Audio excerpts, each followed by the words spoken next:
So was at work in Post Falls, just got back from a crane job, got a phone call from one of the office folks at work saying that there's a fire burning close to your house. You should head home. And looking at the app, I saw that, oh boy, that's right there in Medical Lake. So we're panicking, my wife and I, and we're loading up everything we have that can't be replaced, and then started trying to fireproof the house and the property. All the while, we got smoke right behind the shop, just billowing out, and there's planes flying over super low. It seemed like the wheels are gonna touch the top of the trees as they came over.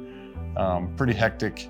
It got to a point where I had done everything I could to a point where I'm running ragged. I'm breathing heavy, and my knees are shaking. I'm scared, and I had realized that I hadn't slowed down to stop and just given it to God yet.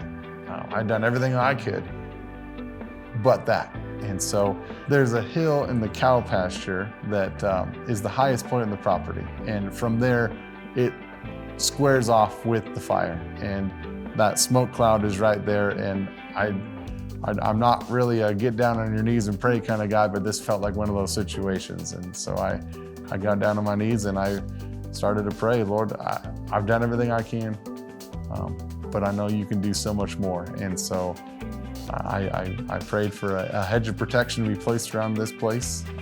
The fire wouldn't touch it. I prayed that he would encamp angels around this property to put this thing out.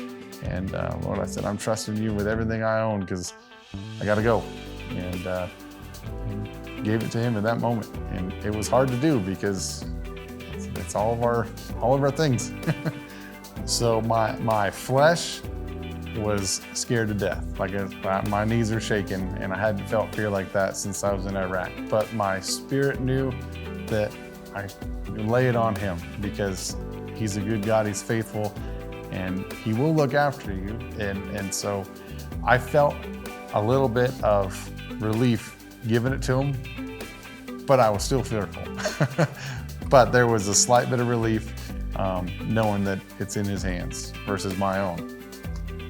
Morning came, I finally got like an hour and a half of sleep before we had to get up. So we made the trip through Medical Lake, and we got closer to the house, and there's just more smoke, still a live flame going on. And as we were driving through just charred black on either side of the road, and we get to where our gate is, and the charred black stops at the barbed wire fence, and on the other side, it's all green. Like, the hedge of protection literally was in place. Like God put his hand on it and said, you don't go past this line.